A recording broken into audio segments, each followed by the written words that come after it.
വടശ്ശേരി ദാമോദര മേനോന്റെ കാര്യത്തിലായാലും ഈ വന്ദേ മാതരത്തിന്റെ കാര്യത്തിലായാലും അതുപോലെ തന്നെ വകുപ്പുകളുമായി ബന്ധപ്പെട്ട തർക്കങ്ങൾ ഉണ്ടായിരുന്നില്ല എന്ന് പറയുന്നതിലായാലും ഒന്നൊഴിയാതെ നുണകൾ പറയുകയായിരുന്നു വി.ഡി. സതീശൻ. വന്ദേ മാതരത്തിലും ഈ പറയുന്ന അസത്യമാണ് പറയുന്നത്, തനിക്കറിയില്ലായിരുന്നുവെന്ന്.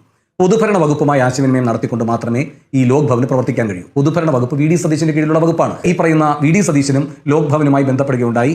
രാഹുൽ ഗാന്ധി അടക്കം വരികയാണ്, അവർക്കൊക്കെ ഇരിപ്പിടം ഉറപ്പിക്കണമെന്ന്.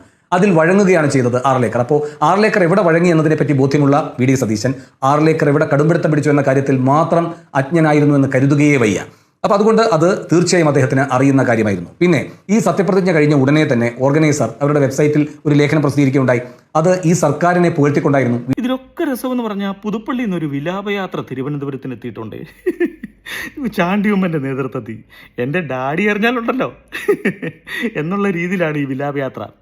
ഫ്ലെക്സിനോടൊക്കെ ഭയങ്കര വിരോധമുള്ളൊരു മനുഷ്യനായിരുന്നേ. പക്ഷേ എന്ത് ചെയ്യാനാ, ഇപ്പോൾ യൂത്ത് കോൺഗ്രസിൻ്റെ പ്രസിഡന്റ് ആകാനായിട്ട് ഫ്ലെക്സ് അനുയായികളെ കൊണ്ട് വെപ്പിച്ച് നടക്കുക. ഇച്ചിരി ഓവറായി പോയോ എന്നൊരു ഡൗട്ടുണ്ട്. കേരളത്തിന്റെ മുഖ്യമന്ത്രി പുതുപ്പള്ളിയുടെ മന്ത്രി കൂടിയാണ്. ഭയങ്കരമായ ആള്. വേറൊരു സ്ഥാനത്തെക്കാട്ടും വലിയ സ്ഥാനം എനിക്കുണ്ട്. അത് കേരളത്തിന്റെ മകൻ എന്നുള്ള സ്ഥാനമാണ്.